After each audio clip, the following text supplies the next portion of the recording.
All right, Mr. Ludy, thanks for doing this. You're quite welcome. My pleasure. So you have been, now the award that you were given in Reading a few years ago, was that King of Baseball Town? King of Baseball Town. Okay. And something I didn't even know existed, okay. believe it or not, until they called me and asked if I would be the King of Baseball Town. Okay. And I wasn't embarrassed about it. I just didn't know about it. Yeah. And then at first I said, no, I don't want to do that. I just felt nervous about it. I knew that Dick Gernert was one of the King of Baseball Town. I didn't know all the others, but he was a great player. He played 10 years in the major leagues. I saw him play at Fenway Park when I was in the military. In fact, he was shagging fly balls in batting practice, and Ted Williams was out there shagging left field too. And Ted Williams was my all-time favorite player. But I hollered out to Dick Gernert. I hollered, "Reading, Pennsylvania." He looked over, was trotting over, started talking, gave me a ball, you know. So the only person I thought of that preceded me was him. And then, of course, Carl Mathias. I played with Carl Mathias in Legion Baseball. He's from Oldie, who came down to play in Boyertown. And he got to the major leagues for not a long period of time, but he got there. You know, not too many guys get there. And then the others were guys like Cooter Jones, who played double-A ball and coached Reading Keys for quite a long time. And then they called me again and say, "Are you sure you don't want to do this?" You know. And finally, Dick Flannery was the one that got me to do it. And he said, "No, just come on." He said, "Do it." So what does King of Baseball Town mean exactly? What is that? I'm not sure. I don't have any real definition of it. It's just honoring somebody they feel has done a lot for baseball in the Reading area. One of the guys was a writer, another guy was more of a contributor and a organizer. The other guys were players who stood out either locally or professionally. Charlie Wagner was one of the first. I knew Charlie. Yep. You met him? I knew. Yes, I was an intern with the Reading Phillies in 2002, and he was still sitting in the press box. He would wear a suit and tie every game, and he had a special chair there, and they named the press box after him. Broadway Charlie, they called him. Yes. I met him one time. I was coaching a game over in Fountain Hill, in Lehigh County, in the 71. And I had a guy named Randy Cuck pitching for me, who had a great curveball. He's about 5'6", and a good fastball. And I threw curveballs in a row. We got this real good hitter to 0-2. So next pitch is a high and tight fastball. And I heard somebody behind me say, "Coach, why didn't you stick with the curveball?" I didn't know who it was, and I turned around to Charlie. Charlie said, he was right. He was right, because I think I didn't do that a lot after that, because I don't understand what I was saying, because sometimes you have a guy who can't hit your curveball, and then you want to waste one, and you end up wasting it too good, and the guy thanks you for letting him hit. So that's the only time I ever had a conversation, very short conversation, with Charlie Wagner. But I heard a lot about him. Yeah. And Charlie was actually best friends with Ted Williams. Yeah. I think he roomed with him. He roomed with him. Yep. Yes. Yeah. So how does one get to be King of Baseball Town, a guy that grows up in a small town like Boyertown, and just from a normal background? Could you just talk about your early years and how just a normal person ends up? My early years was not normal, I don't think. It's extremely unnormal. But I came up, lived in Gilbertsville here, and we lived in a house. My mom had just she had gotten divorced, and my father was in an institution. I didn't even know it at the time. I didn't meet him until I was in my 30s. I didn't meet him for the first time, which was the most emotional moment of my life. Why? Because I finally found out where he was. He was in Norristown State Hospital. He did something that his family must have thought he needed to be put away. In those days, all you had to do is get one doctor to say yes, and you're in. It wasn't like today. And I didn't know the details. Still don't know the details. but he spent his lifetime in that institution. And I thought about it sometimes, but in my house, my mom didn't want to talk about it. She didn't want to. I asked her one time about going down to see me. She said, no, your brothers were down and he didn't want to talk to you. He didn't want to have anything to do with them. She said, don't even go down. So I probably because she said that, because I didn't want to hurt her feelings, I never went down until I was grown, had 2 children. And one day I took a trip to Northtown Zoo, a place I'd never had been before. I took them down to the zoo, and when I left the zoo, my car turned into this institution. It just turned in by itself, I think. I mean that. I mean, I didn't plan it. I didn't tell anyone I was going there. My wife was with me, the 2 children. I didn't tell her I was going to go there. We just turned in there. I stopped in the first building I came to and asked if there's a Paul Ludy here. Oh yeah, she said, down in the building right down here. She said, go. I walk in there, and the lady who I met there said, oh, she was the first time he had a visitor in a long time. And I'd never met him. I didn't know what he looked like. He never had a picture. So anyway, I don't want to keep it too long here, but he was working in the kitchen. He said, oh, he's a great worker. He's a real quiet guy, you know, blah, blah, blah. So he came out, didn't say much, took one of my children, put him on his knee and bounced him on his knee, you know, and then short conversation, and then I left. I came back one more time, and the nurse then said he was showing, we sent some pictures of my children to him, and they said he was showing those to everybody. And that made me sadder yet. There's a guy never had a family, didn't have children they knew, grandchildren they knew. And then next time I heard from him, I was down in Virginia at a tournament, Legion tournament. Got a call from home. They said the Philadelphia called the morgue, I guess you would call it. Yep. And that let me know that he died. And what should he? I was the only person they had any contact with. So I went from there, and then we ended up going down to see his body and saying, yes, that's him, or whatever, and that. That's a long story. I don't want to keep it that long. But that's where I started. And then I ended up living with a stepfather who was indifferent to a degree, to a big degree, to the point that we never even talked to him. Very seldom ever talked to him. Didn't want to talk to him. When you say we, who do you mean? The whole family. Okay. I had 4 brothers and sisters. So we just started to stay away. He drank a lot. So a tough life. We lived in a house with no indoor plumbing, no heat, no indoor, and no heating system. Is that in Boyertown? No, here in Yorksville. Okay. And it was a hotel they converted into apartments, and it was just, I didn't know I was poor, but I was poor. I didn't know it at the time. But what I did have, I had a baseball field right down within 3 minutes of my house. The elementary school had a big baseball diamond with bleachers, with dugouts in the ground. I mean, it just like a real field. And we'd go down there, a couple of friends of mine sometime, maybe only one other friend. We'd go down there and we'd hit baseballs at each other and hit volleyballs and pitch to each other. Sometimes we'd have just a board and we'd hit stones, you know. We'd play game 2-on-2 sometimes, and you couldn't hit, and you had to hit left field only. You couldn't play right field because it's too far to run. And we'd play for hours like that. Then we got a piece of cardboard put on the ground, and that became the home plate, and then we pitched to each other. And that's what I did. And I didn't wear a uniform to play baseball until I was in high school. Wow. That's the first time I ever put a uniform on. Never played. There was no Little League at that time. There was no Junior Legion. There was not much baseball for kids in those days. But I just played on my own. I was down there playing. I didn't want to be home. The last place I wanted to be was home. So I'd be down there playing ball. Not every day, but pretty many days, yeah. So my brother was an influence too. He was a professional baseball player. He signed and played a couple of years in the minor leagues. And he was an influence, and yet he was a detriment, because when he signed, he was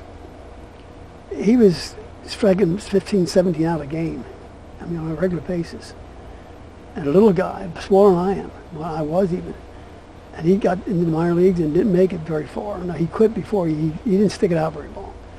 I guess in the back of my mind, I was thinking, well, if he can't make it, there's not even a chance I can make it. So I never even put that in my sights, playing professional. I just wanted to play. Mm-hmm. Just wanted to play. And the first time I started pitching was in 11th grade. I started pitching in 11th grade. So that's how I started out, you know. My mom worked all her life to support our family. She worked hard. And she did what she could. Mm-hmm. I wasn't a good student in school because I no dream even of going to college. I just didn't think I'd qualify financially or academically. Mm-hmm. So I'm lucky I got out of high school. To tell you the truth. And then I went to the military. That probably changed my life. I didn't. The discipline didn't bother me because I already was. I knew when to keep my mouth shut. Growing up, in my house especially, you didn't talk much. So I had no problem there. But what happened was, I started thinking about what I'm going to do when I get out. And I bumped into one guy in particular there who graduated from Tennessee Tech, played football there. And one day he said to me, have you ever thought about going to college? I said, no, not really. But when he said that, I never forgot it. Never forgot it. And the other person that influenced me was Chet Rohrbach. Remember him? I know the name. He was a teacher at the high school for years. I had him for social studies. Didn't study, didn't get good grades. But he called me to his desk one day. He said, I just checked your records. You could go to college. In spite of the fact that I was doing lousy in high school. Those two people really helped me to finally say, yes, I'm going to go. And that's off the subject maybe, but that's what happened. I played baseball in college. Where did you go? Westchester University. At that time it was called Westchester College. I pitched there for a couple of years. And then played a lot of ball around here, adult leagues, and played I played until I got the Legion job. Then I quit. That day I quit. Because I wanted to coach. I always wanted to coach. In fact, let me get something else if I have time. Do I have time for this? Sure. When I was in my backyard, I would sometimes, I was like 8 years old, 9 years old, before I ever played organized baseball, I would make up lineups in my head. I'd make up lineups. How old? 8, 9 years old? 9, 10 years old maybe. Fictitious names. Wow. No one that played in the Maid, not Ashburn and Charlie Stone maybe, or this guy, lineups. And the other thing I did when I was young, I never collected baseball cards. I collected lineups. Wow. I collected the Phillies lineups. Interesting. I had a whole year, 154 lineups, box scores. A whole year? Box scores, yeah. Took them out of the paper? I cut them out of the paper. Every game? We got the Potsdam Mercury and had them in there. Oh. I'd take every one, boom, boom, boom, and kept on. I'd go through them. You were destined to coach. I thought sometimes I was destined to coach. I really did. Amazing. And after that, I coached a lot. I coached at a playground team in Boyertown. Was 14 years old and under, Parks Rec League. And we had kids coming from all over the place, all over different little towns, Goatsville Valley, Beckton, come out here to play ball. And we'd go through all over Berks County playing baseball at that time, in the summertime. And then I got a job in junior high. I taught elementary for 4 years, classroom, and then I took a job in junior high. And there was a junior high team, but there wasn't any junior high JV. So they opened that up, and I coached that team then. I coached the junior high JVs, 7th graders, 8th graders. And I loved it. I mean, we very seldom lost a game. We just good kids, and they worked hard, and that's great. And then I finally got into the high school coach there. And then what year was that you coached in high school? I started coaching in high school in 1974. Okay. I started coaching Legion as an assistant in 1969. Okay. When Buck Rhodes was still there, but they knew he was going to get out. He was retiring, and they came over and they asked me if I would take the job when he got out. And I said, yeah, I'll take it. So talk about Boyertown, Pennsylvania, this tiny town in the rolling hills of Pennsylvania Dutch country, relatively unknown. How did the culture of baseball become what it is today in Boyertown? Now, was it like that in 1969 when you took over, or was it a progressive thing? It was a progressive thing. There were teams. When I was growing up, I had that field, I said, at the elementary school where I used to. They had a team there, Gilbertsville team, and they would play. What year was that? Oh, when I was, as long as I can remember, when I was in elementary, when I was like 5th grade, 4th grade, I remember they had teams. So we're talking late 40s, maybe. Yeah, they had games there. I'd go watch the games, watch these adults play. Uh-huh. And organized league? Organized league. They played. They had Limerick. They played Swamp. They played Obelisk. They played every little town that you can imagine had a team. Everyone had a team. Obelisk, Green Tree. I mean, and they would bring the team up and they'd play. Yeah. Organized baseball. And at that time, Gableville had teams. New Burrillville had teams. Mm-hmm. I mean, every little town had a team. Mm-hmm. Baseball was big time. Okay. Yeah. Why do you think baseball was big time in this area? No, I don't know. I maybe because it's such a small town, and of course that was before television was around. We weren't any television at that time. Why Boyertown? I wish I could answer that. Mm. It just was. That's how it was. Okay. You grew up playing baseball. Okay. That's what I did. So you came on board in 1969 as an assistant coach with the expectation you were going to eventually become the head coach. Yes, no question. To talk about what it was like to coach alongside of Buck Rhodes. Right. Couldn't have had a better situation. He never wore a uniform when he coached. And when I came on in '69, the other coach was a pretty old guy too, and he had bad eyes before he saw glasses. So they couldn't throw batting practice. They couldn't hit fungo. What was his name? His name was Ham Weller. And so I started throwing all the batting practice, all of it, every day. I did fungos. I did it all. And he liked that. Buck liked that. Did you like that? He didn't feel slighted at all. No, he was appreciative. Did you like doing all that? Oh, I loved it. Okay. Absolutely. I loved it. I mean, it was tiring because I had to do everything. Even helped get the field ready. He helped drag the field sometimes, and we played in the old field there where this always in pretty bad shape, so we had to get that ready. So I did that. I just did it. I didn't mind doing it at all. In fact, I used to drag the field with my little Volkswagen Beetle, and I used to have put a little mattress, whatever, I guess it's box spring or whatever in the back of that thing, and I drive around the infield during batting practice. At that time, I had some other coaches who could throw batting practice, and I'd be driving around, and the players would kind of watch me and try to hit me with it. If I'm going up towards second base, they'd try to wait a little longer, which was good. It was helping them learn how to directionally hit the ball. And I'd come in second or third. That was so much fun. Wow. Kids had fun. I mean, you know, one of the best compliments I've ever heard from a player was Rick Stauffer when he came home visiting. His mom lives right down the street here. Okay. And I didn't see him that time even when he came home. But somebody else bumped into him and we got talking. They said, well, how'd you like playing for Ludy? You know, probably wanting, maybe trying to, you know, whatever. and the thing he said was he made baseball fun. Mm. I couldn't have had a better compliment than that. Wow. Because we played to win. I mean, we played to win, and all those guys played to win. But it was fun. Mm-hmm. You didn't get hollered at every day. You didn't, you know, no, you just. And they were all good kids and good players. What did you learn from Buck Rhodes coaching underneath Well, him? Buck Rhodes was, first of all, I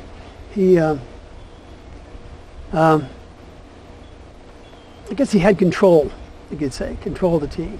I'm not sure everyone has that. And he didn't play favorites. It didn't matter if his nephew was coming out for the team, which he didn't. If he had, he wouldn't have gotten any more attention than anybody else. And that was so clear right from the start. You know, he didn't, and that I liked about him. Plus, he played a style which I started to improve on. But he liked to move runners, he'd steal a base, or he'd bunt them down to second, that kind of stuff. He didn't have him hitting away, and that kind of stuff. Mm-hmm. So I liked that. And then when he left, I just added to it. I just added more and more steals and more game, pick all kinds of stuff I started putting. And he liked that. Mm. He liked that. And in 1971, we won the state championship again. No, in 1969 we lost in the state tournament. We lost in the state tournament in '69, and then when we walked off the field after our loss, I remember him saying to me, Dick, he said, "You helped me win one. Now you win it." He said, "Your team's yours now." Mm-hmm. He said on the way from our last game, which was a loss, and that was it. I didn't have to go to anyone else there. When he said it's your team, it was my team. That was it. And then I brought Ribby on in 1969 to help me. While I was still an assistant coach, I just brought him on. With the Legion. With the Legion team, yeah. And not knowing that he had any experience, really. I knew I played basketball with him, and I knew him, and I played against him in baseball. But I didn't know if he had much coaching experience at all. But I just had a feeling that this is the right guy, and I wasn't wrong. I couldn't have gotten a better guy. I tell people sometimes, one of the smartest moves I ever made was getting Ribby to help. Totally loyal. Worked hard. Not a yes man. If you didn't understand something or didn't like something, you let me know. You know, we never had an argument. Never had any problems. Wow. And he was working a full-time job plus another job, part-time. Had a big yard to take care of every day. Got very little sleep a lot of times. And he would always be there and always be there on time. I mean, that guy was just special. Special guy. Now, you mentioned the style of play. I guess it would be referred to as small ball. I want to read you two quotes here that I read from 1981 from coaches that coached against you. One is from Ken Bartow. He was the head coach of State College High School, a team that you guys beat 8-2 in the state championship game. This is what he said. Quote, "We knew what they were going to do. They don't hide anything. They just execute. You can tell your team, the other team, plays like that, but they really have to see it, experience it in the flesh and blood. They had us very confused," unquote. I also have a quote here from a guy named Martin Spangler. He was the head coach of Fredericksburg, who you guys beat 17-0 in the same state tournament. He says, quote, "We had heard about the way Boyertown played, but you've really got to see it first to understand it," unquote. Explain why these two men would speak like this about the style of baseball. Why would they speak like that? Because they tell the truth. But why are they saying what they're saying? Why are they saying it? Somebody probably asked them a question, and they answered it in their own honest way. Speaking of that game against State College, they always had good teams. They were good that day. Yeah. But as he said, they never saw that kind of baseball. We'd be bunting, we'd be running, we'd be all over the place. And they just couldn't handle it. One of the guys that didn't appreciate it so much was a coach from Chambersburg High School who we beat 9-8 to get to that game. We almost lost that game. We had an 8-run lead, and we lost the 8-run lead, and we ended up scoring late in the game to win 9-8 against maybe the best team we played all year. Chambersburg, always a good team. And that coach naturally was very disappointed. Likely so. And so that guy came to Shippensburg because Chambersburg is not very far from Shippensburg. So after he lost and was out of the tournament, he came to watch the championship game. And one of our fans happened to hear him say to the Shippensburg coach, the college coach, he said, "I have Boyertown. All they do," he says, "is bunt and they seal, you know." And then the college coach, his guy's name was Fairchild. Talked to Coach Fairchild. When he said that, he said, "Yes," he said, "they do it very well." It kind of shut him up. Yeah. You know? So anyway, I got the style gradually, but I think the style came from when I pitched. When I pitched, the teams that were easiest to beat were the teams that were up there swinging. They're up there swinging. They're swinging first pitch. They're swinging, not taking pitches. They're not putting down bunts. They're not running. I found they were easy. Even if they were more talented than some teams, they were the easiest to beat. So I think as I started getting more and more into my future in coaching, I just knew that I was going to play that style, even though no one played it like we did. And I never call it small ball. So a lot of people call it small ball. Some people call it Ludy ball, whatever. But we started doing more and more of that as days went by, as years went by. So adding something. green lights to run, and it's just all kinds of things. Running on contact. It's just things that and the other team didn't do that stuff. Yeah. So is that why this man would say that it had the team so confused?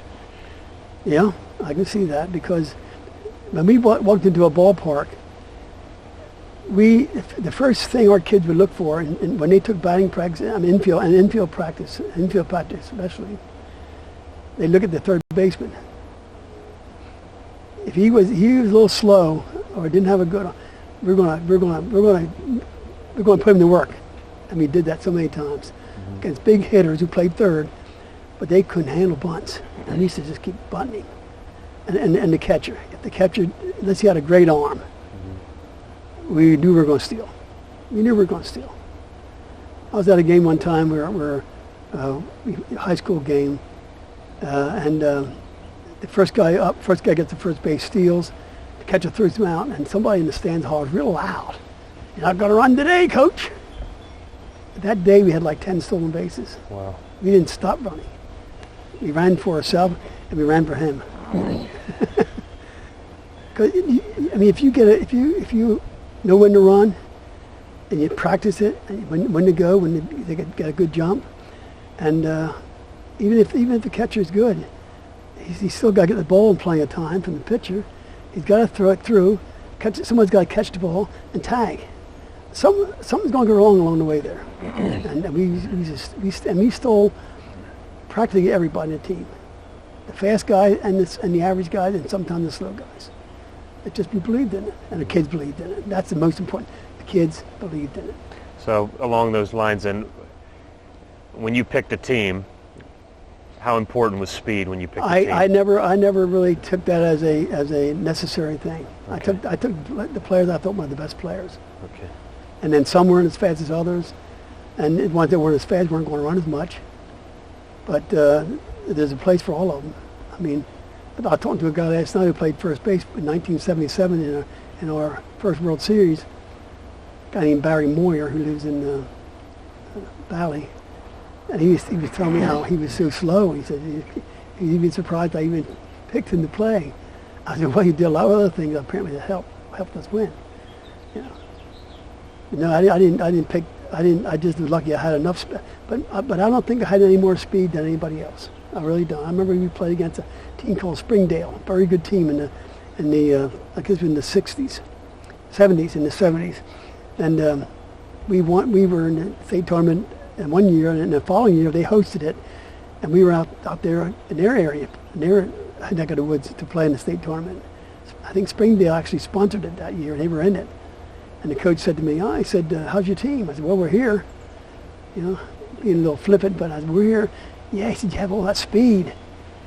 He didn't realize we didn't have that much speed, especially that year. We just ran anyway, you know. So what was your theory behind playing the game like that? What was the reason for it? Forcing mistakes. Okay. Forcing mistakes. A lot of times I hear a coach walk off the field, he lost the game, he'll say, boy, we had one bad inning. Boy, we had one. But we help them have bad innings by making them do things they don't want to do. They don't want to rush in there, pick up a bunt and throw the guy out first base because it's a tough play. Okay. One of the things I've said at least 10,000 times in my coaching career, there are no easy bunts. Look how many times on television you see a major leaguer fields a bunt and throws it away or throws late. And the other thing we used to say as far as defensing bunts, we try not to let them do it to us, but fortunately not many people tried it. If some of them had tried to do the stuff that we did, we would have had trouble handling it. We couldn't have defensed our bunts if we were on the other side, because you place a bunt down there. And the other thing we did, we placed the bunts. We didn't wait till the last second and try to bunt. We come early and we'd place it, put it right where we wanted it. Some people think they had to wait till the last second, and then the trouble with that, they'll foul it off, or they'll get behind the count, then you can't bunt. So we just and every day we had batting practice. It wasn't batting practice. It was offense practice. We always included bunts. We always included hit and run. You include all the things that you do in the game, even to the point of going for the fly ball, sacrifice fly, and also two-strike hitting. We always had Now we didn't just go boom, boom, boom, boom, boom, let them hit the ball real hard. We did that for a while, and then at the end of the batting practice, the end of the down there in the batting box, we would have them 2-strike hitting. We would do 2 strikes. And then they did something they don't see many kids do today, and especially major leaguer kids. They'd choke up, they cut down their stroke. It would whatever it took to roll the ball. Our fans would be hollering, "Roll the ball, roll the ball." They got so used to me saying it and us saying it. Roll the ball. Yeah. We didn't strike out much. Even against good pitches, we didn't strike out that much. We tried to just move up on the bat and put it in play, put it in play, put it in play. Make them make mistakes, and they're going to make mistakes. Give them enough time. They're going to make mistakes. Now you took a quote from Bob Knight one time, who said, "Infinitely more important than the will to win is the will to prepare." No question. How much better prepared was Boyertown than the other teams you played against? I don't think we ever played a team more prepared. At least prepared. Ever. At least prepared. Yeah, ever. At least prepared to what I would call the criteria of preparedness. I mean, maybe they hit more. Maybe they might do this more and that more, but we'd have all of everything we're going to use. We had that prepared. We have pitchers fielding ground balls, bunts, throwing the first, throwing the second, covering first. We did that maybe every week, at least once a week. We had got them ready. We had the whole game prepared. A lot of teams, and I noticed as I was playing and coaching, I'd see teams take batting practice, and they'd say hit 8 and bunt 2, and boom, boom, boom, 8-2, and the next guy. There was no instruction. There was no situation. There was no. We had squeeze plays every day. We had squeeze plays, not just one, maybe 2 or 3 or 4. You know, we got our team ready to play our game. I mean, I remember one time a guy was playing us. A real good guy, a real friend of mine. In a regional tournament, state regional, he said, "Hey Dick," he said, "Boy, I got a good team. I got a hitting team this year. No one shuts us down." We beat them 8-0 that day because we had great pitching, and great pitching beats hitting. That's always been true and always will be true. And we had good pitchers. That's the first thing you have to have is good pitching. And we always had good pitching. And I also believed in curveballs, a lot of curveballs. No one wants to hit a curveball. I have never heard a major leaguer when the announcers say, "Well, this guy loves the fastball. Oh, this guy's a fastball hitter. Oh, he likes whatever." I have never heard anyone say, "This guy loves the slider. This guy likes to hit the curveball." Right. No one does. No one does. They do if they have to. So every day in batting practice, I threw curveballs. I threw a fastball. I always threw curveballs. And I'm getting used to following it and taking, you know. I just thought that we had to do that. And we took her. And we had practice that were 2 hours. In fact, when I first started coaching, it took me probably 2.5 hours to have a 2-hour practice. But as I got older, I got more experience. I started doing that. I could do that practice in 1.5 hours because I could combine things. I could do things better, more efficiently, and it helped too. But 2 hours wasn't long for our kids. Many a time I first started coaching, especially many a time practice was over and the kids would be hanging around, talking to me, talking to each other. They weren't in a hurry to go. They weren't going to jump in their car and run. They just loved being there. I mean, it was just an amazing thing. And that's why Rick Stopper said he makes baseball fun. Now, I had some kids that I didn't like. I mean, and I didn't hold that against them as long as they didn't hurt the team. They got to the point where they hurt the team, then it's better not to have them. But fortunately, those few times I had those kind of kids, they quit on their own. And the day they quit, our team got better. It was obvious. Everyone just, sure. Oh God, they quit. And two guys I'm thinking, I'm not going to mention names, were starters for us. And they both batted in the top 4 in our lineup. And when they quit, the team got better. How important was the commitment level of the guys on the team? I could never expect any more. They never asked us to go anywhere. They didn't ask for vacations. They didn't ask. Never even asked. Never asked. Was that sort of thing permitted anyway? No. Okay. No, it wouldn't have been permitted unless it was something special, like a funeral or something that'd be ridiculous not to let them do. Not like a weekend at the beach? No, no beach. Okay. In fact, I kid people sometimes. I say, my kids who played too, They don't even know there's a beach down to the east. Never been there. They don't know there's an ocean down here someplace. We don't go to it. No, they never asked because we were. Now, did they know that going in? They knew it going in. The only person that didn't know it going in was a guy that came down from Bethlehem, who turned out to be a great player. I mean, really good player, who had moved into Hereford, and we didn't know that was our territory, but that belonged to us all those years, and no one ever took a player out of there. Albert Perk took players out of there because they thought that was it, but it was zoned Boyertown. And the pretzel man who took pretzels to a lot of the stores in the area, and the guy from Bethlehem bought. This guy's name is Ted DeLong, by the way. Keep talking. I'm just gonna check the camera. What's the matter? Yeah, I'm just checking the camera. Keep talking. You can keep talking. Keep talking. I just want to make sure that everything's running okay. Yeah. I didn't want to interrupt you. Should I talk now? Yeah, go ahead. Anyway, this guy father had a son who was playing for one of the Bethlehem teams, Bethlehem Freedom High School, and he also played for Bethlehem in the summer. The pretzel man said, this guy's a really good ball player here. So I didn't even go to talk to him. Somebody else went to talk to him. I don't know whether it was Donald Specht or whoever, and asked about coming over to play, and he was interested. We were a very good team. This is 1971. We were already well known as a good team, very good team. They won the state title in '69, got to the state tournament in '70. So he comes over to meet with me and Don Specht at Don Specht's house, and he said, "Yeah, I like to play." I said, "Good." I said, and then he said, "The only problem I have is I have an all-star football game in July." I said, "Well," I said, we play our playoffs in July." I said, "No, you can't play football." Within 10 seconds, he said, "No, I'm not playing football. I'm playing for you." He could have walked, and I wasn't sure he wasn't going to. And you would have let him walk? I would have had to let him walk because I can't say you have that week off and then the other guy don't have weeks off. No. Yeah. I mean, and he loved baseball. He was a great wrestler. He went to Rider University and played there for 4 years. And he was a good D1 school at the time. He was a very good player. Could run, could hit. Turned out good for us. Now, was it common for other programs to have those kind of rules with their Legion team? That kind of commitment level? At that time, I think pretty much. Not to the extent of ours.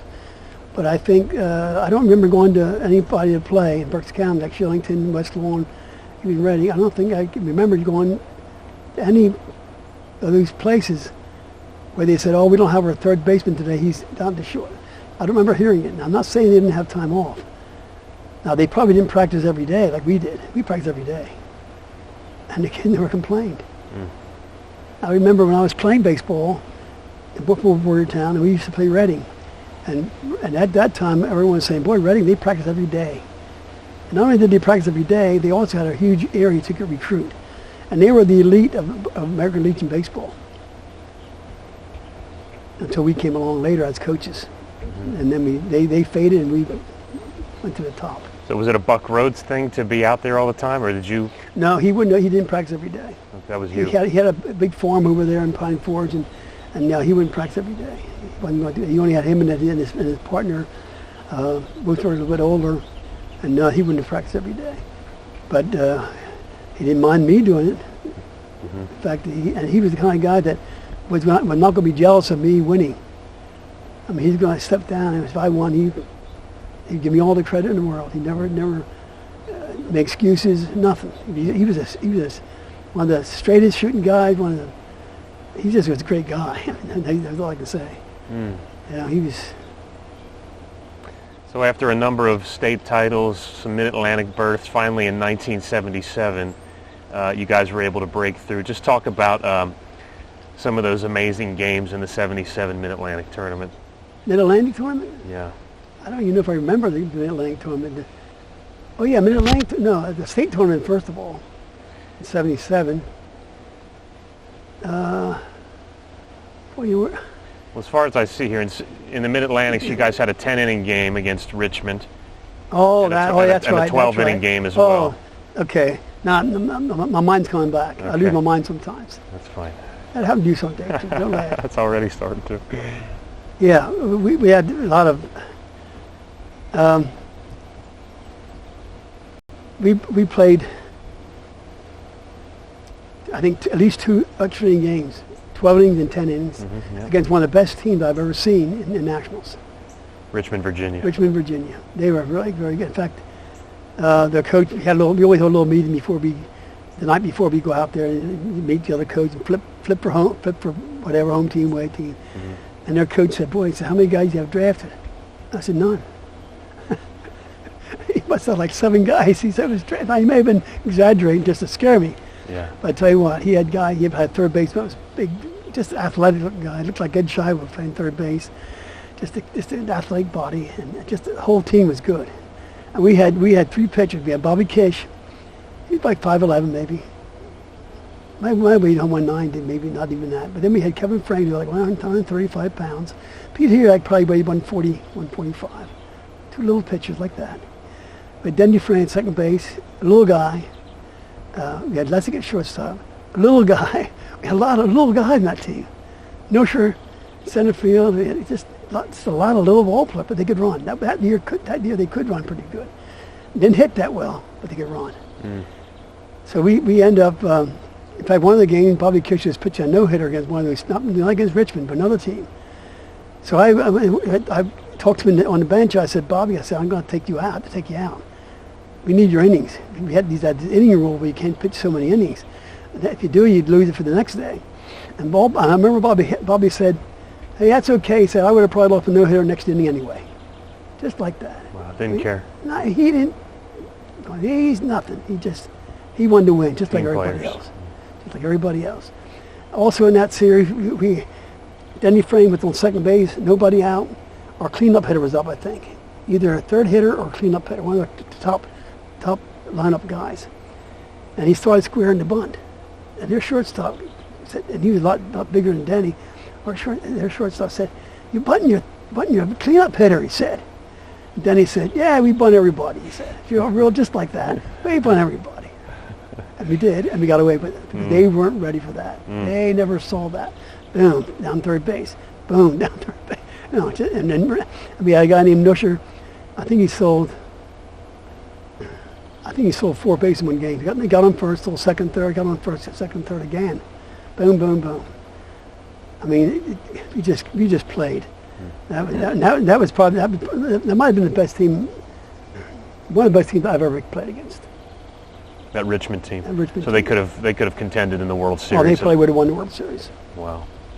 Because in the World Series, you're not going to face Boyertown. You're going to face teams like that. Sure. And they could be up there slugging and playing, do what they do best. Sure. And we didn't let them do what they did best. Now you mentioned those 3 pitchers, Kish, Kevin Frayne, and Hiriak, a combined record that year of 42-4 with an ERA combined of 1.11. Now you talked before about the offensive approach and how it confused teams. Talk about the importance over the years of having this kind of pitching, because as I've read these articles down the years, it just seemed like every year the pitching staff was maybe not quite this dominant, but putting up numbers similar to that. Well, what I said before is something I absolutely believe in. Everybody throws curveballs. You don't have a guy who's out there. I don't care if you throw 88. I mean, everyone's throwing off speed. They're throwing fast, but mixing. And 88 would be fast at that level. Oh, absolutely fast. Yeah. Or they may be 90. It wouldn't matter. We had guys who had great control, and they were smart. They were smart pitchers. They knew when to miss. They knew where to miss. They didn't make a lot of mistakes. 0-2 count. The ball didn't end up in the middle of the plate much. They wanted to go outside. They either hit the corner or they miss outside. If they're going to go inside, if they miss, they're going to miss inside. They just knew. And I'm not saying they couldn't throw hard, but they didn't have great fastball. Now Bobby had a pretty good fastball. He got signed and played a couple of years in the minor leagues. But they didn't walk many people. They were. Yeah. I also want to mention that in my pyramid for successful coaching, pitching is way up there at the top. Sure. You have to have good pitching. I mean, you can run all you want, but if you can't hold the other team, if they're going to hit your pitching all over the lot, you might win some 9-8 games, but you're not going to dominate like these pitchers do. And every year I was fortunate enough to have 2 or 3 good pitchers. And you always wanted to have 2 or 3 good pitchers. Yeah. The second thing I would have is my second priority in my pyramid would be defense. Have a great defense. If a guy can't catch the ball and he can't throw, it's like the old story about Wes Covington. Wes Covington was playing for the Phillies. He could really hit, but he couldn't catch the ball in the outfield. I don't think he cared that much about it. One day the coach walked out to him to talk to him. He said, "Wes," he said, the way you field," he said, "you got to hit 400 to help us." And then Wes started walking away. He said, "Where are you going?" He said, "I'm going to get hitting practice. If I'm going to hit 400, I got to start practicing." He said, that was the attitude. And a lot of guys, that's their attitude. They want to hit. Yeah. They don't want to take the time to field ground balls on the off day maybe. And take a lot of fly balls and practice. And every day we'd end our practice with hitting the infield, turn two, hitting the outfield. Not just game day. Every practice. And while we're hitting, somebody's always hitting fungos to the outfield, catching fungos, and to the infield. Constantly hitting fungos. That's the second thing. The third thing, in my opinion, is small ball. What you would call small ball. Mm-hmm. Putting down bunts, good base running, good first to thirds, all that stuff. Putting pressure. It's pressure offense. Most sports, you have pressure defense. The baseball is pressure offense. That's the next thing I think you have to have. I think. And the last thing is hitting. And not just hitting, timely hitting. Mm-hmm. Hitting when it counts. That's a pyramid that I would never change. What do you think, getting to the World Series in '77 and finally getting over the hump, what did that do for the program and just the way the town viewed the program and this area and just the name that it gave Boyertown? Was there an intimidation factor? Was there an extra sort of, it's like, wow, these guys, this is for real, this is serious kind of? Everything you said is true. I was riding home from New Hampshire on the bus, and Ribby was sitting beside of me after he lost 2 straight, 1977. And Ribby said, I said, Ribby said, he said, if we ever get back here again, he said, we're going to come back to win. I agree with him, and a lot of people thought maybe we weren't sure we belonged there in that elite top 8 in the country. Mm-hmm. Little old Boyertown, as you mentioned, how can that be? One high school, where most of those teams had 3 or 4 high schools they were drawing from in various other states. We had just our little high school guys. Mm-hmm. Who loved the game and practiced it and executed it. Mm-hmm. And we lost 2 games that year, 1-0 and 5-1. Yeah. We just didn't get enough hitting. We didn't have a good hitting team. Mm-hmm. And you got to get base runners to get small ball going. You can get enough base runners. But I think when we left there, I know I felt that way. I think the players felt this way. We can play with anybody. Mm. We can play with anybody in the world, certainly in the States. Now, 78 and 79, 2 more trips to the Mid-Atlantics, once as a host, no World Series berth. 1980 is an interesting year. You finish second in the county, second in the state, and get to the Mid-Atlantics and win in dramatic fashion in the Mid-Atlantics, get back to the World Series again, win the first 3 games in the World Series, and then lose twice in a row. Talk about that. Well, that's something. It's interesting how you can win a lot of games and championships, but the things that hit your mind is the ones that you lost. The ones that got away are the ones that I think about more than. Was the Hawaii team better than? Hawaii team was very good, but they had Sid Fernandez pitching for them. Okay. He didn't even throw against us, but he got them to the final game by beating what I thought was the best team in that tournament, Hialeah, Florida. They beat us 5-1. Yes. And we lost 5-4 to Hawaii. We beat them 6-3, and we beat them 5-4. Is that right? I think it is. You lost 5-1 to Florida. I don't have a score on the Hawaii game. Yeah. Florida was 5-1. By 1 run. The guy had a home run in the 8th inning to beat us 5-4. Okay. And that team is probably if I had to ever judge or predict World Series, not World, I never did that. You just don't know, and you always know you're good enough. You always know that you're pretty darn good, and if you're pretty darn good, you could get there again. But we didn't talk about that. We just talked about winning one tournament at a time. But looking at that team, that was the least. I would have said it might have been the least expected to go that far. Mm. We had We had two left-hand pitchers that were good. We had Tom Hiriak and Babel, who was a very, very good pitcher. And we ended up playing Babel in the outfield because he could really run too, and he was a good player. We played him more. We didn't play him in the regular season very much. We played him in the outfield in the World Series. But we had guys we had a lot of little guys again. Our pitching staff was John Babel, Tom Hiriak. John Ludy was 15 years old that year. He pitched real well for a 15-year-old. And Glenn Gambler, who didn't come out for high school until his 11th grade. Little left-hander, wild little left-hand. He pitched very well out there. Okay. So the guys just came through. Okay. I mean, that was that year that, and as you say, we were second, almost first. We've been second again. Now, 1981, third in the Mid-Atlantics, but a terrific season, a terrific record. And 82 was a breakthrough. I just want to read some statistics here just to kind of put in perspective the success of the program from 69 up to 82 these years. Between 69 and 82, when you were an assistant and then took over, the Legion record was 513 and 84. And when you were the head coach, 460 and 74.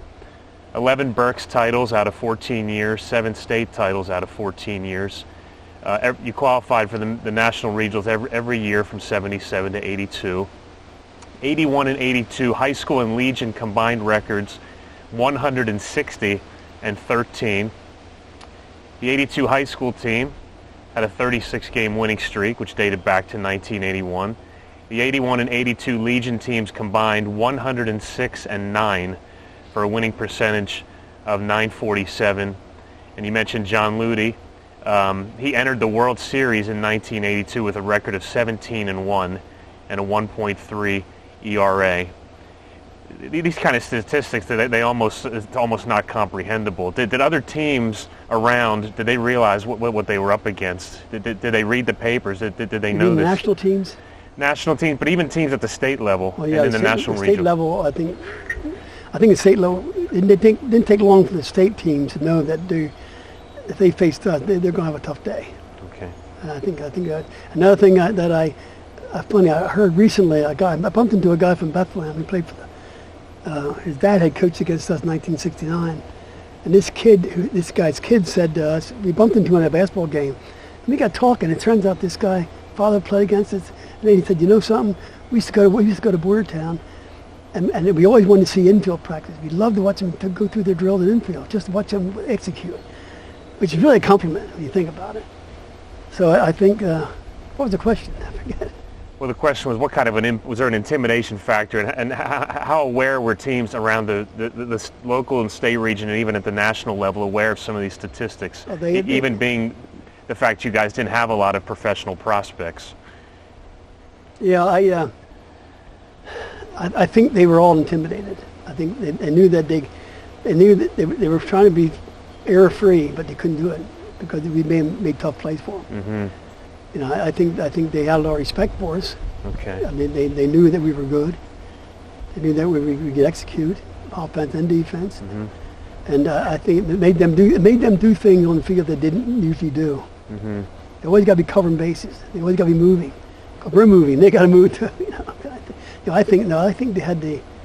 I believe they didn't want to. They didn't say it maybe, but they were intimidated. So once the early 80s rolled around and we're getting some of these statistics, what kind of an attitude did a player have by the time he was getting to the high school varsity level and putting on a Legion uniform? Well, Tim Cook told me when he was playing Little League, his dream was to play for the Legion team. He didn't say, oh, I'm going to make the minor leagues and make the college. No. And I think a lot of those guys, when they were in the Little League, were thinking, well, I hope I can make the Legion team. Because they saw us play and thought, wow, it's paper, a lot of publicity, they look forward to trying, hopefully they can make that Legion team. Mm-hmm. And therefore they're going to work to make it. They're going to work harder to make that team. Mm-hmm. And that's one other reason why they don't go on vacation. Yeah. Because usually we had somebody fill that spot, who was maybe not as good, but pretty close. You don't want to, that's how Lou Gehrig got started. Guy got sick and took over and never sat down again. Mm-hmm. Not that that meant what would happen, but they wanted to be there. They wanted to keep competing. So in 1982, talk about how Bear Stadium came to be. Now the program is growing, and you guys have qualified for the World Series in '77 and in '80. There's some local recognition. There's a committee that's in place. The community is getting behind the program. Who decided we want to build a stadium? We want to actually try to host this gigantic national tournament. I wasn't privy to that much as maybe I could have been or should have been. But I remember I went down to Sumter, South Carolina, and I roomed with Bud Garber. Who was Bud Garber? Bud Garber was a well driller, owned a well drilling company here in this area, who had been supporting Boyertown Legion baseball before I got there, long before I got there. He bought uniforms. He put more money in that program, his own money in that program than anybody that I ever known. I mean, do you have any idea on how much? No, I don't know how much, but I would say $100,000 maybe. Into an amateur baseball program. Yeah, I mean through the year. I'm not saying 1 year, but he would.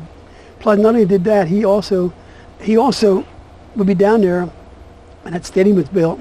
After it was built, he'd be down there every morning while it was being built. After it was built, he'd be down there doing something, fixing something, doing something. He'd be there before his light out. And he also brought his own workers from the well drilling company, to work there and didn't get and paid them wages to be there instead of. Yeah, it's an amazing guy. One story I want to tell you about Bud, but you might not appreciate. But he's the kind of guy that he always said, I get more work done by 9 o'clock than most guys get done the whole day, and he probably did. He just was a worker, just was building. One day I said to Bud, I very seldom asked for anything. I said, Bud, we could use a batting cage here. It was a few days later, the thing was done. And great batting cage. He wasn't a baseball guy. He never played baseball. Full batting cage installed. But he had the baseball done. He had the plate in the macadam. He had the holes up. He had his guys come down and put up the batting cage. I mean, but the thing I remember too was when I decided I wasn't going to coach anymore in 1985 season, I didn't wear a uniform that year. I said I didn't want to coach anymore. I was getting tired. I was running myself ragged because I didn't have any time off. I was coaching from March all the way through September. Plus I was teaching every year. And I had a camp at the stadium, running a camp. And Bud Garber pulls in there. And he said, Dick, do you need another car? And I had a decent car, I thought. I said, my car's fine. No, I said, you need a better car. Gets out $5,000. Here, he said, I'll be back tomorrow. Next day, he comes back, $5,000 more. Now let's go shopping, he said. I bought a Chevy Celebrity back at Quigley's. He paid $10. And he said, and the thing I remember most about that, he knew I wasn't going to coach anymore. Because I always said, I can't do it anymore. And he said, and Dick, he said, it's not for what you're going to do. It's what you've done. He wanted to make sure that I didn't think, no, I'm obligated in any way to keep going. He appreciated that. But he also appreciated what happened to me all this year before that. Another thing that happened with Bud Garber, that maybe not the same, I don't know. One time I was home, and they had a meeting over at Don Speck's house. The committee, Bob Ellis and Garber and Ken Ellis and all the guys. And I didn't go to it. Don gets on the phone. He said, Dick, come over, he said. I said, we want Bud to buy a uniform. So far, he didn't say he would. If you walk in, he'll buy them. All right, so I walk down into his basement. I'm walking down the steps, and Bud says, he said, the coach is here, blah, blah, blah. Bought the uniforms. He bought new uniforms? Yeah, brand new uniform. And he didn't think we needed new ones that year. And we probably didn't. Yeah.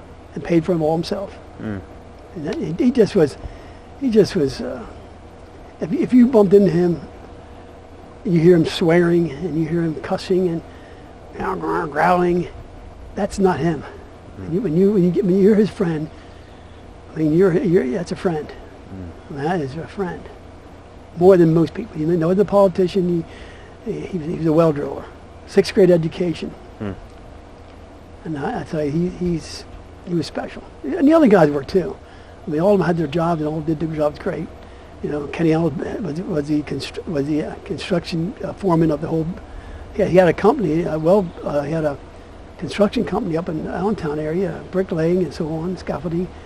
He donated most of all his own time, and I mean some of his workers' time too, probably. Don Spector, the guy that got on the horn and called everybody for money, and did a heck of a job of that. And Bud couldn't have done that. Bud he wouldn't have done that. That wasn't his thing. And Donald wouldn't be laying bricks either. That wasn't his thing. They all had their thing, and they all were great at their thing. And not only them, there's others too. There were others too. Bob Chittick was a big factor. Talk about the 1982 team. Well, 1982, we came off the high school season that year. We were 24-0. We had the best high school team in the country, in Pennsylvania that year. But we got upset by Conestoga, 1-0. We couldn't hit that day. And that guy was a good pitcher, no question. And we had won the state title the year before, 81 in high school. So I knew I had a really good team coming back. Plus I had some guys who, I think that you had some guys that maybe had an extra year that came back too. But I knew we had a really good team coming back for Legion. Now you don't know what could happen along the way. You could have injuries, you could have bad luck, anything could happen. And also that was the same year they completed the stadium in 81. In 82 actually, it was 82 when they finished it. And I wasn't even there for a lot of the stuff that happened. We were playing games out in Pittsburgh for a state tournament. We played a national tournament down in Virginia, and then we finally came back champions of the national champions and qualified for our own World Series, which in itself doesn't happen every year, you know. Where the host team actually one of the teams in the series. And a lot of people wanted to help. Not just Boyertown people, even out-of-towners came in to help. We had a guy named Gruber who owned knitting mills. He was considered the richest guy in our area. I mean, he had a lot of money. He had a big estate over in kind of where the Piazza bought now. Anyway, he came over and he wanted to help. And Bud Garber had told me after we came back from South Carolina, he said, no, we're never going to get grass. They're never going to get grass that they had down there. And they had only a short time to get it because we were already in the World Series. They had no field yet. We had to build a field. Not just stadium, but the field. So the Gruber said, well, I'll put the grass in. So he gets his crew that he uses for his golf course and his estate. And got those guys over there, and he spent like $10,000 on turf. I put the turf in. It was great. He had no problem with it at all. So that's an out-of-towner. That was, was one of our own local guys. But we had a lot of local people that volunteered their time, putting the seats in, digging, everything, just helping.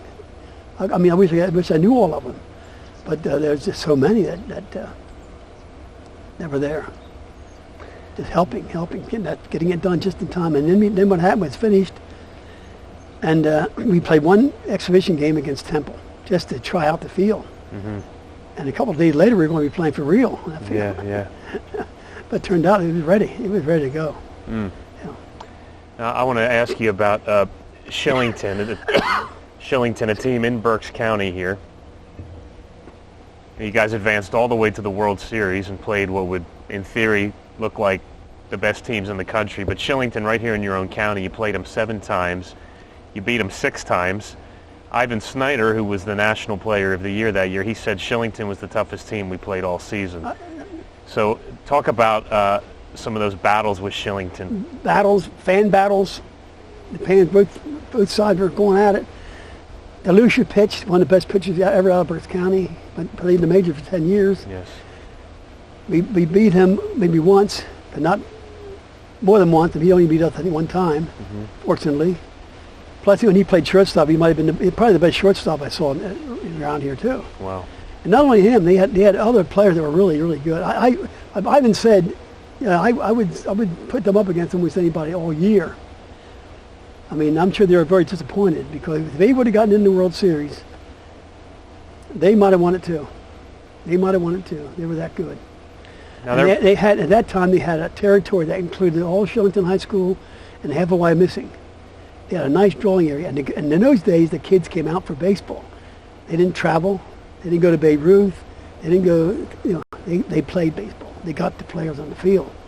And they were always a tough, feisty team, tough team, good team. Yeah, I haven't said I wouldn't dispute it.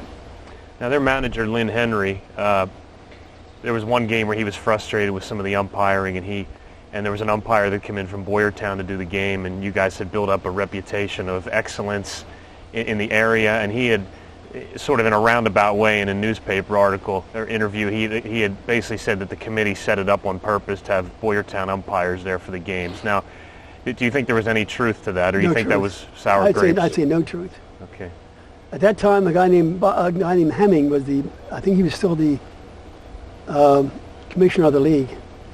Most honest, nicest, fairest guy that I've ever met, probably. Scoop Clemens was still there, another guy that was an outstanding person. No, they didn't rig anything.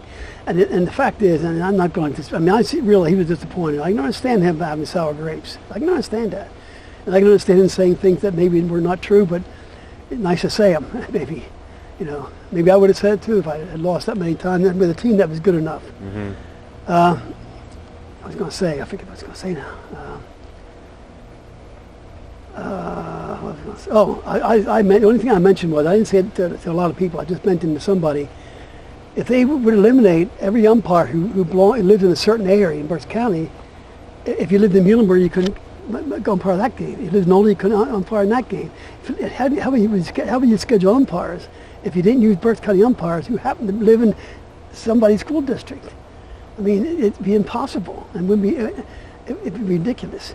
And you got to be able to trust umpires. Now, the umpire he was talking about was a guy named Daisy Erb, who happened to be probably my best friend growing up playing baseball. Had nothing to do with me. He would throw me out of a game as quick as anybody would have. But and then they wouldn't let him umpire next series because he was from Boyertown. Mm-hmm. There were umpires from Shillington that umpired. I never even knew where they were from. I didn't care where they were from. Mm-hmm. I mean, if he played Muhlenberg, I didn't want to know where the umpires are from. I trusted those umpires would do a good job, and they did. Mm. I mean, I don't know any umpire that favored somebody or disfavored us because we were winning all the time. I'm sure deep in their heart they might have thought, "Well, wish Boyertown lose. He win too much." But on the field, no. I don't know anything about that. Okay. Talk about as Mid-Atlantics are rolling around the stadium, is people are rushing to get the thing done, and there's some stirring and some possible anticipation in town here and even locally that Boyertown could possibly win the National Regional and actually be the first team to advance and play a World Series on its own field. And not only that, but a brand new stadium that's barely even been touched. Just talk about what that was like. Oh, my. Well, first of all, again, getting back to the people that helped. Everyone had a stake in it. Everyone had an investment in it. They were there physically there helping. Mm-hmm. Not everybody, but a lot of people. And they got it done. What was it like? We came back from Hampton. Of course, we had a big greeting coming back. All the fans were there. Yeah. I mean, I regret that I didn't appreciate it maybe and enjoy it enough. Okay. Every time we won a championship, I was always thinking about, okay, who's next? Okay. Instead of really taking it in and wow, we won the state. Oh, we won the national. No, we got this. No. But I'm sure the kids enjoyed it a lot, a lot more than I did probably. But yeah, it's just a great feeling. And then when it all started, and there were fans, over 6,000 people in that stadium. I mean, all the advertisement on the boards on the fence, had to be taken down because they were like 3 or 4 deep behind those fences, watching the game, standing up. They had to bring more bleachers in along the sides. I mean, it was, and they had the lineup for tickets was way up Monroe Street, waiting in line for tickets. And one of the things I just found out recently, I didn't know this before, the Alice French Fry were there all the time. They always were selling French fries at our stadium. In fact, I see her now. She sells stuff like that. That was the greatest thing. That was. I'll never forget it. It was the greatest thing. And she's thinking not only in terms of making a lot of money, but just the excitement of that. And what happened was Bud Garber. Here go Bud Garber again. He got an idea. Right behind where she was selling French fries in her some kind of truck they bring in.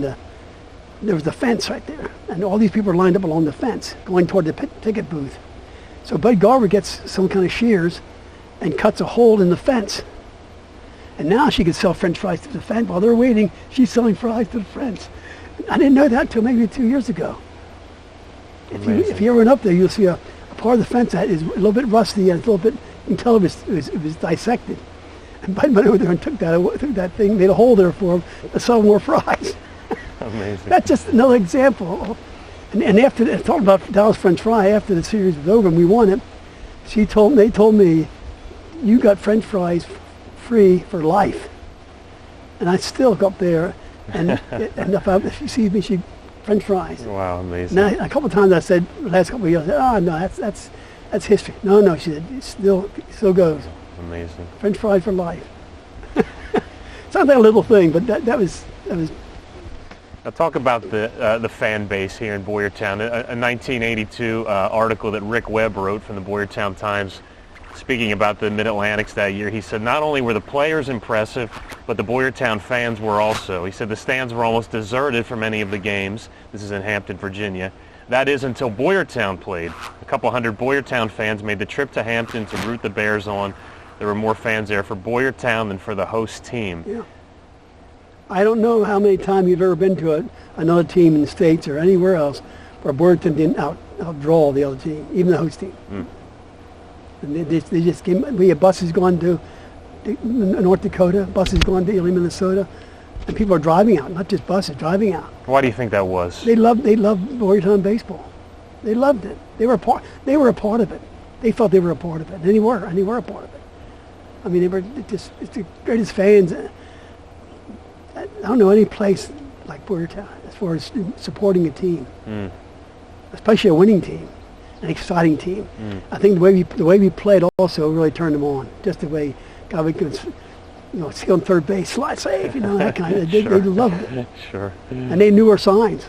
I think the other team knew our signs, but it didn't matter. It didn't matter.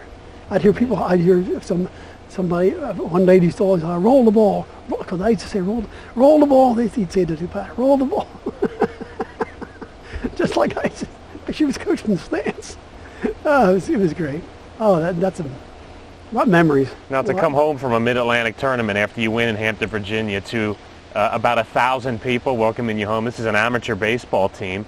Don Specht, there was a little event inside the stadium, and he says, quote, I can almost feel like there's a circus coming to town. I can smell the elephants and the peanuts. Good. Well said. Yeah. Well said. Was there really a sense that was there anybody in Boyertown that believed you guys couldn't win the World Series? No one that admitted it. Okay. I wouldn't know. Okay. I think there are some people, there are probably some people who hope we wouldn't. Because there's always people jealous of other people's success. Yep. Whether somebody's kid who didn't make the team, or whether they didn't go out, or maybe they're getting too much recognition, and maybe the sport they play, they don't get that kind of, whatever the reason. I'm sure there's always people like that. I didn't know them, I didn't hear them, but I'm sure that it's just by sheer numbers, there are some people that thought not only maybe thought we could win it, but didn't want us to, or I'm sure there are some people that didn't think we were that good enough to win at all. But after 1980, coming in second, I think most people thought we could win it. Okay. We had a better team in '82. We had the best team. I don't think that team. Almost every player in that team that started, almost all of them went to D1 or signed the contract. We had great players. Talk about the 1982 World Series. Talk about it. On the field. On the field. The fans, everything. Well, I was in the dugout all the time, but because you hear the fans, of course. I remember Ribby came in one time to the dugout. He was coaching first base. He said, "Boy," he said, "these guys are running the first base faster than I've ever seen them." Just an observation. They just busted. They were, Talking about your guys. our guys, yeah, our guys. The Yeah, excitement. They just. I mean, they didn't loaf at all. They were all out, all out. Now they would say all in, modern expression, all in. Yeah, well, John Ludy pitched the last game. What happened? We were undefeated, and then we had a game to play against Lafayette, I guess. California. And we could lose that game and still win, or we could try to win that game and then have to only win one. Have to win that game. I'm thinking my numbers together here now. Anyway, we decided we're not going to go all out for that game. Mm-hmm. We're going to keep all of our pitching ready for next day. Mm-hmm. We're going to keep John, Ivan, Shanley, 3 of the best pitchers on one leading team. I don't know who had a better 3 than that. We had 3. Maybe ever. Excellent. Who? Maybe ever, you're saying. Certainly in Boyertown, no one ever. And I don't know anywhere else. To have 3 like that. 3 stars. Mm-hmm. So it turns out that John starts the game. And we go up by 11 runs, 11 zip. How did that happen? We just started hitting the ball. Everyone started hitting. Bang, boom, boom, hitting. Then because we bunt, we do our steal, we do our game. But on top of that, we just were hitting that day. For whatever reason, we just came out hitting. Now, paid attendance of 6,563. I know Lafayette's manager, Don Miller, he was quoted as saying in one of their local newspapers in California, he said our guys were intimidated by the crowd. Oh, I can believe that. Yeah. I can believe that. I out there in California where they played their regular season games and even the national regional, they might have gotten 3,000, 2,000 at the most, 2,000 maybe 3 at the most. I mean, that was unusual to have. You know, the fact that we hosted it, that certainly was a big help. Mm-hmm. But oh yeah, I can believe he can be intimidated. I mean, the crowd was 95% Boyertown fans. But those Boyertown fans, I found too a couple of times. I bumped into somebody from Reading, and he said, "Boy, we can go to all your games. We go to all your games. They come down from Reading to go to Boyertown." And people from Chester County and people from the coal regions would, you know, that I had met maybe umpiring or something. They're at the game. They came from all over the place. You know, radio, television, and television stations come in there and interview people. Gary Papa. Pete Rose throws out Pete the Rose first pitch. And then Pete Rose said, this is better than a lot of minor league teams, a lot of minor league parks. You know, So you guys got out to an 11-0 lead, but then Lafayette came back and they scored quite a few runs and narrowed the margin a little bit. I think it was 14-0 was the initial lead. Was there any nervousness on your part of the players that we could be letting this slip away here? Well, I don't think I've ever been in a game where I wasn't a big game where I wasn't nervous. Okay. But I wasn't nervous.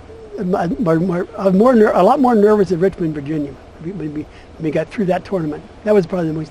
That's the only time I can remember where I couldn't even watch anymore. I was so nervous because, I mean, this game here we were 14 runs. It finally ended up 14-8. What happened there was they got a couple runs and then a couple more runs, but they didn't really get close. I mean, 6 runs, I still had a cushion. Sure. But if it would have gotten closer, I had Shane to come in, and I had Ivan to come in. Yeah. I had both of them. They didn't pitch the day before at all. And just turned out to be gentlemen all the way then that way. Maybe some people thought, well, how come we left him in there all that time? Maybe because he's his nephew. That had nothing to do with it. It just thought he was doing fine. Just to describe what the ninth inning Plus was like. the fact they had a very good hitting team. They had Okay. they had good hitters. Talk about the ninth inning and what that was like just for the guys that go out in the field and those last 3 outs and the anticipation. I was in the dugout. I don't think I came out. I ran away. I sat there. I just exhausted, just tired. But I have a picture of them running out. Even the scorekeeper, the 2 girls had scorekeeper, they were running out. Everybody. And then they gave all the awards out and so on. So, it was something of course I'll never forget. Even when I forget my last name, I will remember that. We might forget you, I'll remember that. Is it possible it was the most it was the most amazing thing that's ever happened in Boyertown. Yes.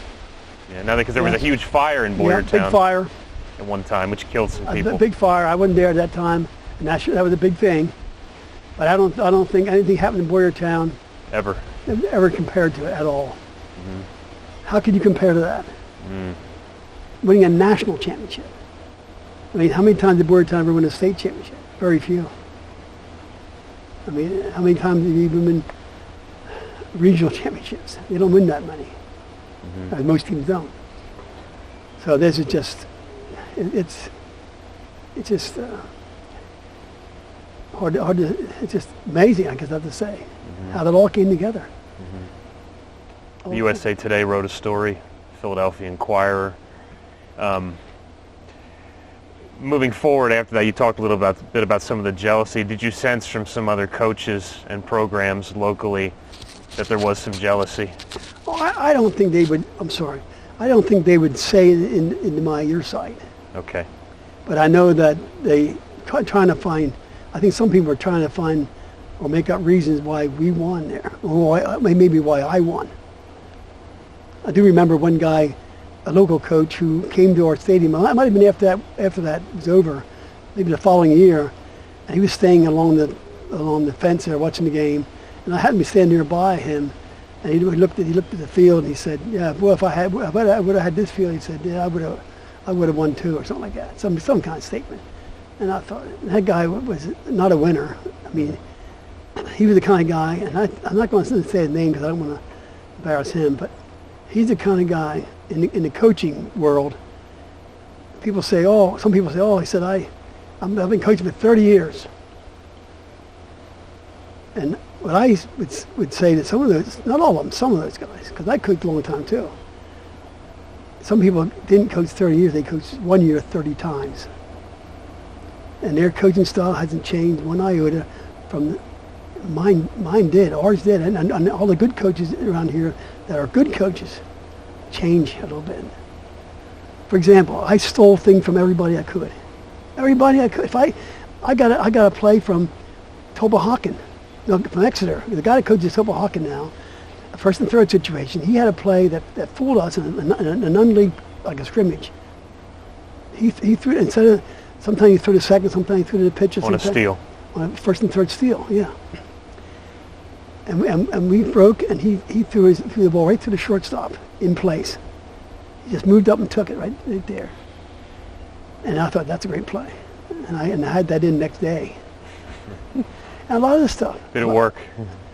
I mean, what it does is it works. I mean, the fact is, when you have that guy come in there like that, you can't make a mistake because he's coming to the ball. He catches the ball. The guy in third is not going to score. You know that for sure. And you might get the other guy. And I just liked it. It's just one example of many times I see. After I got out of coaching, I'd see a complaint that, boy, if I was coaching, I'd have that play in there. Always pick up something. Always, you know. Would you say once you got to the national level, meaning the Mid-Atlantic Tournament, the Great Lakes Tournament, and then eventually the World Series and all the many national tournaments that you played in, were most of the teams that you played or that you saw more talented than your teams? Except for the 1982 team, I think we played a lot of teams better than us, better if judged by a scout. I know we were playing down in, I think your dad was playing that year. We were playing in Hampton, Virginia, and a scout came over and he said, I love the way you guys play. He said, boy, but no prospects. It turned out that it was a prospect. He played that year. Yeah. But a lot of coaches would love to see us play the way we played. But they saw Denny Frame, they saw Lessig, they saw little guys that could play. J.R. Robinson, guys that, we didn't have anybody 6'4" who could throw 90. Sure. I don't know anybody. Unless Ed was throwing 90, might have been. I never clocked them. Yeah. But no, I think that was, and I always coached to prepare myself for playing a good team. If we were playing a bad team or an average team, we'd do the same things early in the game. Now, if we got ahead by 10, 15 runs, no, we stopped. But we'd still play. We wouldn't say, these guys hit away today. No, we didn't hit away today. We do the same things. Got a guy on first base, we steal second, put him to third. It doesn't matter what team it is. You're always preparing, if not that day, preparing for down the road when we get a guy out there who is a good pitcher. If you have a good pitcher out there, then you have to find a way to beat him. But we always thought not about beating only him, beating the third baseman, beating the catcher. The catcher doesn't have a great arm, you got a chance to steal. Even in spite of this guy throwing hard and getting the ball to the catcher, we still have a chance. But our guys learned to get good leads, good jumps, and steal. And we can always bunt. You can bunt against, even a good pitcher you can bunt against. You know, it might not hit doubles, but you know. So yeah, we didn't try to run the score up. We never tried to embarrass the team. I mean, they embarrass themselves sometimes because they're not good. We didn't go in there thinking, we're going to blow this team out by 15. No. But we always start out with our plan, same plan. And every batter who went into the batter's box had his plan. They all had a plan. And that's another thing that people don't realize. I see some of the Phillies guys, and they have the 3-0 count, they're down by 2 runs, and the guy swings the 3-0 pitch and pops it up. Why not crowd the plate and try to get a walk? Let the next guy do it. They don't know that. I don't care. Yeah, right. Let me check the tape.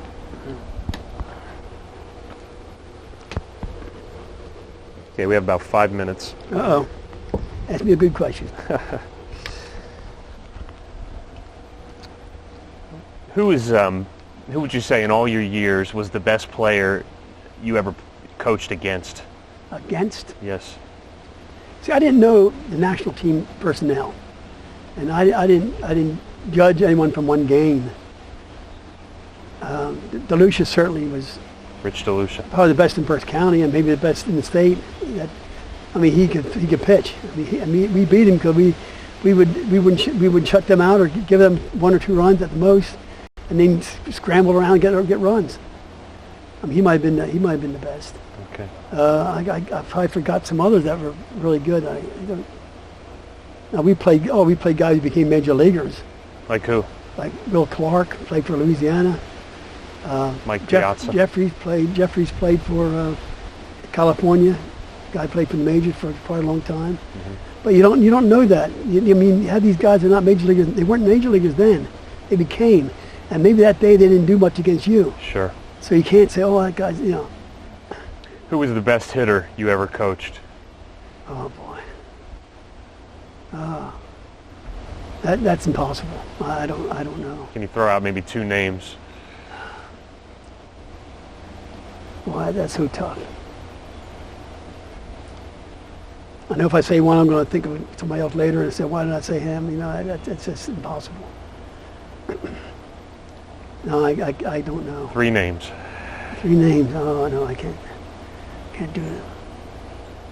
I mean, I wouldn't use batting average because that's not the test of it. I mean, there's guys who are good hitters real good hitters that don't have the best batting average. Sure. A lot of times the other team knows they're the best hitter too. Was Ivan Snyder one of the 3 best hitters? I would say no. Okay. He got hot at the right time and became the player of the year, and rightly himself. But there's others I think would probably be better. Okay. Who was the best pitcher? Tony Shea was a very good hitter. Best pitcher? Who was the best pitcher you ever coached? Left-handed and right-handed? Oh man, that's impossible. There's so many. I got John Babel. Babel was a 30-game winner for it one year. 30-game winner. In Legion. In Legion. John, very seldom ever lost. Rick Stafford never lost a game in Berks County in his career. You had mentioned Darrell Shanley to me before. Darrell Shanley, yeah, John Ludy said he thought he was the one guy that probably could have made the majors. John Ludy said that. Yep. And he had a pretty good reason to say it because he was in the minor leagues as far as Double-A, and he saw a lot of pitchers. And he thought he was a major league pitcher. Mm-hmm. My son batted against him in batting practice. I don't remember him pitching batting practice, but he said he threw against him in batting practice one day. He said, I knew I never could hit him. I won't hit him. He's too good. He threw so hard. Curveball, boom. I think he might have been the best. Now we had guys like Bob Kish, very good, signed. His brother Mark was a great pitcher. Had so many good pitchers. Could you possibly pick a best player Like that you ever Schiavo, coached? he would have stuck it out in the minor leagues. Who knows? He wasn't the best when he played, but he came back. He came back after 1 year in the minor leagues, and we were in the gym. He came in the gym early, and he had a little trouble with control sometimes. And our catcher sat on the outside corner, and Ed, boom, hit that corner. I thought, oh my God, wow. I mean, he had a good pitching coach when he went away. He didn't have a good pitching coach when he was with me, because I was a pitching coach. Could you possibly pick a best overall player that you coached?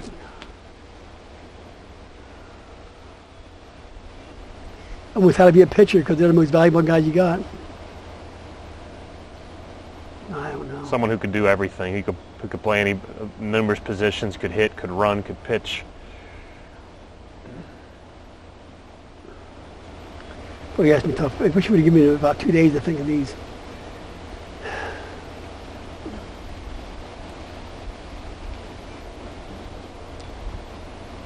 Oh, boy. Could John Ludy be considered? He would be considered, absolutely, because he was a good hitter. He didn't run real well, but could still steal bases. And he could have played infield. He did play outfield. Could have played infield. I mean, if I see him take ground balls, he could pick them. You know, really could. And he was a good pitcher. But then you have Babel, too, who turned out to be a really good hitter. And Cheney played outfield in the championship game. Championship of the world, he played outfield. So it means he was a pretty good hitter and a good fielder. Yeah. And Ivan certainly, we got to get so many.